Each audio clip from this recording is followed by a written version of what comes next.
society has told us you can't not do this. It makes you a bad person. If you don't work on your relationships, like, what kind of human being are you?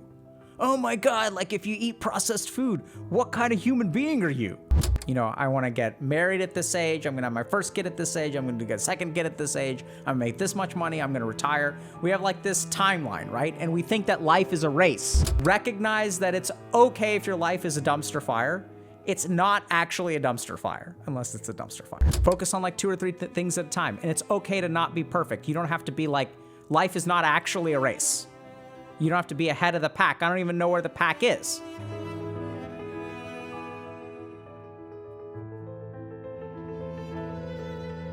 So, one of the challenges in life is that you're working your job while working on your mental health, while working on your relationships, while working on physical health, while working on your family, while working on your sleep habits, while working on self-care, while working on exercise, while working on personal goals, while working.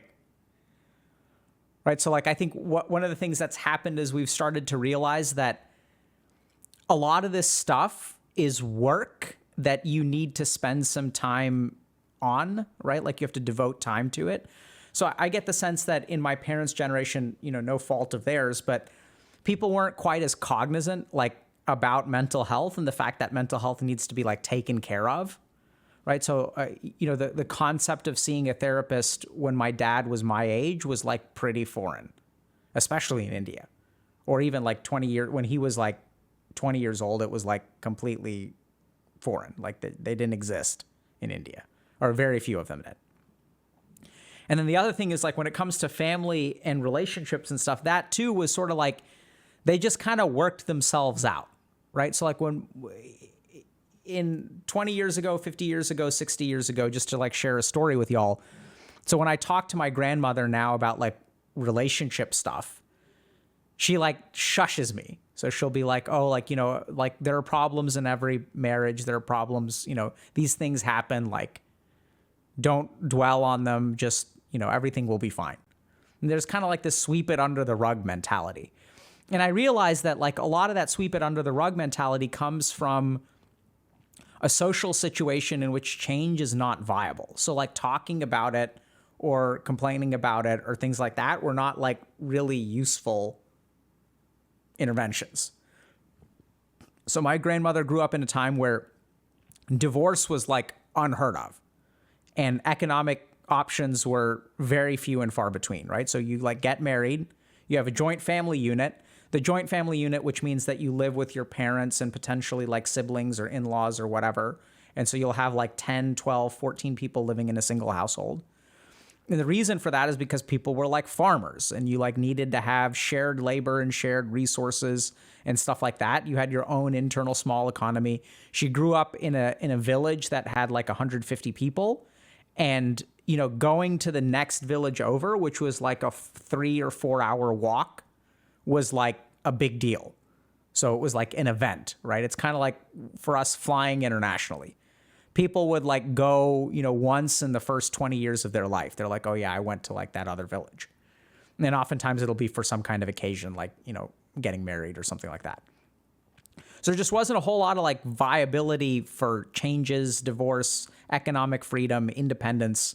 So like talking about family stuff wasn't a thing. Like there was no point in talking about it because you're dealt the hand that you're dealt. The power dynamics are also very, very like are strong, right? So like they're hierarchical. So like if the head of the household doesn't like what you're doing, you don't have any kind of recourse. There's no option B. You're going to have to live there and they don't have to listen to you. So that's sort of like, I think what's happened is that attitude, which may have been quite severe in India, like back in like 1930, 1940, places like that. I don't know exactly what things were like in the US, and not everyone in India lived in that sort of situation, right? So there's heterogeneity there for sure. But I think the big thing is that there wasn't a cognizance that this kind of stuff you work on. Like physical health, maybe people were aware of. You got to kind of take care of your physical health. Don't eat a bunch of sweets, you know, like exercise here and there. And then work too was something that was sort of like handed to you back in the day. And now I think what's happening is we're gaining an awareness as our society changes, as we have upward mobility, as we have lateral mobility, as we have the options to choose our relationships, to a certain degree, choose your work. And also, as the stresses of this current society bear down on us, things like sleep and family and mental health are like more under attack, right? So when I was like a farmer 100 years ago, like I wake up when it's time to wake up and I go to bed when it's time to wake up. There's nothing to do. There's like literally like there's no electricity. So like once the sun goes down, like unless other people are willing to socialize, there's like nothing to do. I can't stay up till 4 a.m. doing nothing. There's like literally nothing to do. And so now what we have is we have like entertainment at our fingertips, right? You can stay up all night long if you want to. Like there's plenty to do. You can text people, you can browse Reddit, you can, troll people on Twitter. Like trolling people on Twitter is a 24/7 kind of activity. And so like now we've realized like, oh crap, this stuff needs work. But when do you have time to do it? Right? Because work needs work too. And work is no longer like show up at 9 and leave at 5, like clock in and clock out, right? Everyone wants you to distinguish yourself. You got to be a leader. You got to get promoted, got to get a raise. You can't be content at work. You got to hustle, right? You got to have your hustle at work. You got to have your side hustle. There's hustle and side hustle, right? And so we got to have hustle, got to have side hustle. Got to make your boss happy. Boss now has to make you happy, which we'll see.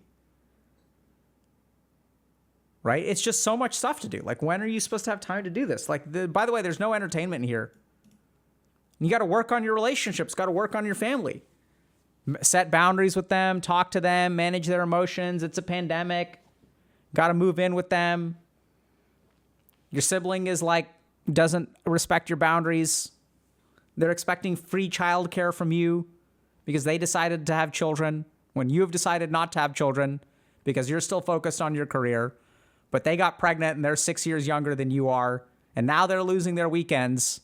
And they're like, I don't understand. Like, I need a break. And it's like, you should have thought about that before you have kids. And then what they do is they start messaging your parents. And then your parents start messaging you. And then like, right? So now you got to work on that. And your sleep is screwed up. And you're drinking too much coffee. And mom is a QAnon, sure. Right? So, oh my God, like, don't get me started on, man, I have seen vax and anti-vax philosophies like tear apart families during the pandemic. It's wild. Like you need to get vaccinated because grandpa's got heart failure and is on oxygen already and can't afford to get sick because he's on prednisone. And it's like, I'm not going to get vaccinated because I'm not a sheeple. And then like tears families apart. Right? And then like people say, oh yeah, I'm vaccinated. And they show up at Christmas. They're not vaccinated. They're asymptomatic carriers of COVID. Grandpa gets sick of COVID, dies. And then, oh, it's bad. Right? I mean, it's just, so there's just so much to handle right now. And like, I don't know how people are supposed to get a break. Like, I don't know. It's just overwhelming. There's just so much stuff you need to do. I mean, I think that this is where, like, I don't have wild wisdom that is going to make this easy. I think this is the society that we live in, where we're being assaulted on several different sides. Like, we're managing so many things. I think part of the upside, though, to this that's kind of weird is that we're at least aware that these are things that you can work on, right? So, like, people have resources at their disposal for, like, the first time in human history about how to deal with a parent who has borderline personality disorder, how to deal with a child who's narcissistic, how to support a child who has an addiction. Like, all of these kinds of things we have resources for. We have tools for sleep habits, right? We've got melatonin, which you can get over the counter, and we've got, apps that you can download that will help you train your sleep schedule. And we also have things like sleep studies and therapists and CBT for insomnia and all this kind of stuff. We also have all these people who will, tell you how to be successful at your work on YouTube, right? And it's great because we have all these resources. And so surely what that means is everyone is getting promoted, right? Because I watched these 5 videos about how to get promoted, how to make $1 million, how I made my first $1 million in 2 years. And so everyone's walking around with $1 million because look at all these people out there telling us how to do it. And it's so easy.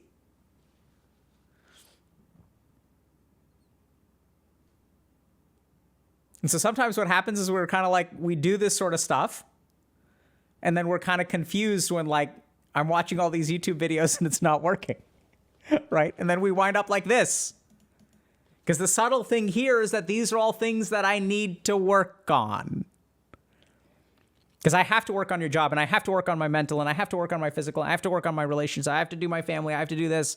I have to self-care, exercise, sleep habits, hustle, side hustle, try hustle. Right? Because that's what successful people do. If you want to have a successful marriage, you got to work at it, man. If you want to have a successful career, you got to work at it, man. If you want to exercise properly, you got to work at it, girl.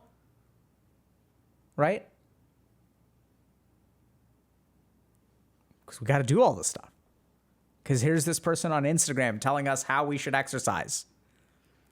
And here's this, doctor on Twitch or neuroscientist who has a podcast who's going to talk about sleep and meditation. And now I got to meditate.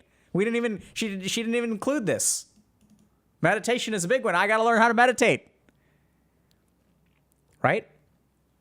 So what do you do about this stuff? The first thing is take a step back, take a big, deep breath, and figure out that or understand a couple of things. You can't work on everything at the same time. It's just impossible. You just really can't. The other thing to understand is that if you work at something, it doesn't take work forever. So generally speaking, the establishment of a habit is the hard part. And once the habit sets in, or once you make some kind of progress, once you learn how to communicate better in a relationship, that carries with you. So everyone wants to do everything by a certain time. And so I'd say let go of that. I want to get married at this age. I'm going to have my first kid at this age. I'm going to get a second kid at this age. I'm going to make this much money. I'm going to retire. We have like this timeline, right? And we think that life is a race. So like somewhere along the way, we got the idea that life is a race. I'm behind. Oh my God, that person is crushing it. They made their first million by 30. This person made their first million by 22, right? Because we have that now with esports and streaming and YouTubers and all this kind of stuff. I remember being at the Twitch Awards. Sorry, not Twitch Awards, the Streamer Awards. And meeting other streamers. And because you meet people and then you make small talk. And I was like, hi, my name is Alok. It's nice to meet you. And there's like another streamer there. And they're like, oh my God, I'm such a huge fan. I'm a sophomore in college and I'm studying psychology. And it's like we're peers, right? It's wild. I think it's great that they're studying psychology. I think it's great that they're a very successful streamer. But somewhere along the way, we start making comparisons and we think that we got to go fast. And if you look at that tweet, what happens is like we're trying to do it all at once. Because society has told us you can't not do this. It makes you a bad person. If you don't work on your relationships, like what kind of human being are you? Oh my God, like if you eat processed food, what kind of human being are you?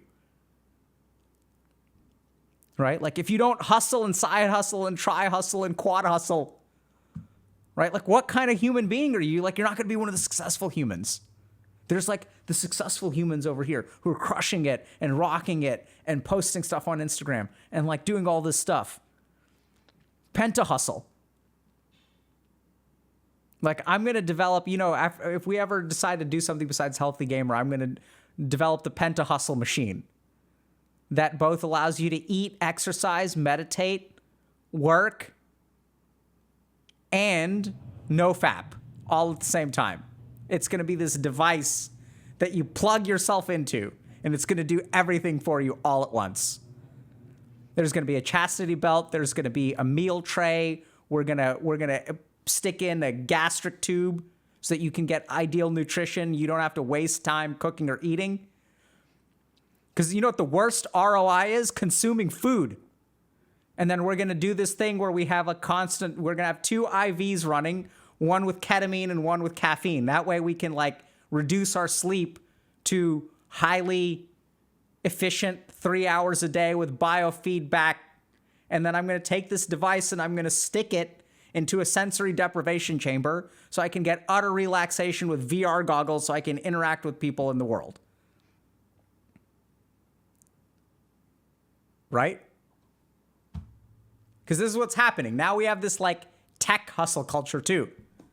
Who are saying, oh, by the way, the solution, I don't know if you guys know, did you guys know this? The solution to this problem is a sensory deprivation infrared sauna. You guys didn't realize that? Right? Like we're going to, oh, and by the way, download our app. It'll help too. It uses science. And look at our board. We have a scientist on there. Because we got to do everything all at once. So here's what's happening, right? We have to do everything all at once. And then society's there. You could talk about capitalism if you want to, but if you're looking to buy something that doesn't exist, someone will make it for you. They're like, oh, you're trying to do everything all at once? Didn't you know that there's this device that improves your meditative efficiency by 88%? Absolutely. We have a scientist on our board. And didn't you know that you would sleep better if you ate organic? Purchase this thing, and it will improve your life. Having difficulty with your relationships? Here, let us sell you. I kid you not, I once talked to someone who was having trouble communicating with their child, and they purchased a set of musical tapes that will make their child more emotionally aware and better able to communicate. And they made their kid listen to the tapes. And they were like, I'm confused, like he's not talking to me. And I make him listen to the tapes, and after he's done listening to the tapes, he still doesn't talk to me. Right? So take a step back. Focus on one thing at a time. Recognize that it's okay if your life is a dumpster fire. It's not actually a dumpster fire, unless it's a dumpster fire. You may feel like it's a dumpster fire, but when you try to do everything all at once, it feels overwhelming. So take a step back, focus on one damn thing at a time. If you get bored of one thing, focus on two. You get bored of two, focus on three. Don't go past three. Right? So, okay, this week, I'm going to try to get my job in order. I'm going to try to clean my house, and I'm going to pay my bills. Don't worry about exercise and sleep. If you need to eat fast food or frozen pizza, eat fast food and frozen pizza. Don't worry about it. Your heart will be okay for a week. And then do them one at a time and put your mind to it, right? Really focus on one thing. If you want to focus on relationships, then focus on relationships. That's a good one because if you learn communication skills, it'll help you at your job. Right? Cut yourself a break. Focus on 2 or 3 things at a time. And it's okay to not be perfect. You don't have to be life is not actually a race. You don't have to be ahead of the pack. I don't even know where the pack is. I don't know. People, half the world is not half, but a third of the world is literally below the UN poverty line, right? So you're okay. And if you're in that bottom third, then that's going to take some time to fix. So cut yourself a break is the most important thing. Focus on a couple things at a time and recognize this is if they have one bit of wisdom that maybe people haven't heard before. Recognize that the way that you feel this way is because society is making you feel this way. That doesn't necessarily mean it's true, right? Because we live in a culture where we're bombarded by people working on these things constantly.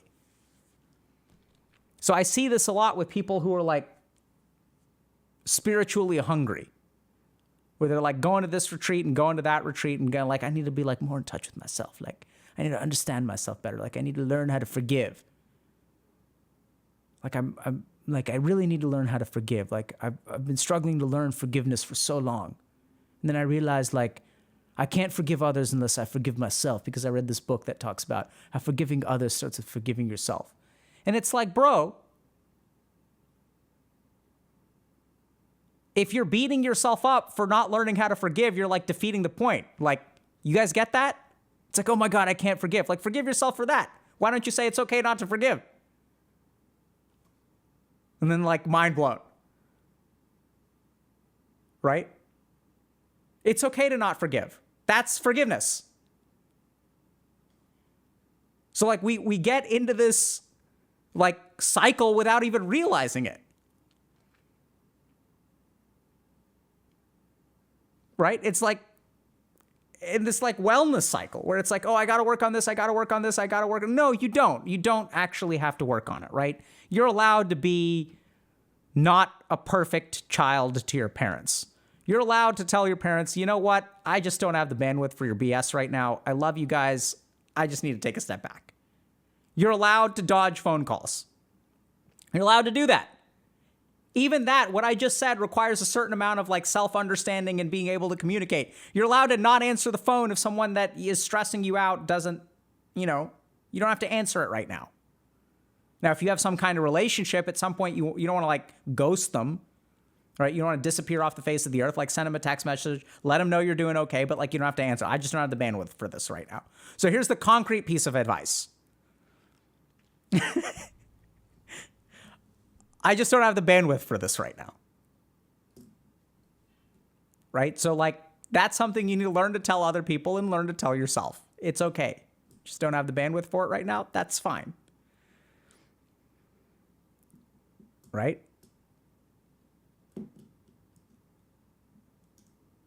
Questions. That's my wisdom. It's like be aware of what society is doing to you and don't fall for it. Yeah, there we go. So Alfair is saying then I should have more bandwidth. Exactly. Right? So I bet you if someone came up with a product that they claimed turned 24 hours of a day into 26 hours of a day, someone would buy it.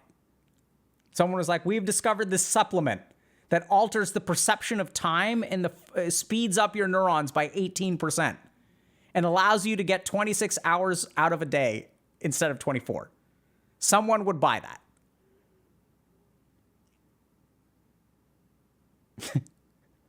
It's called 420.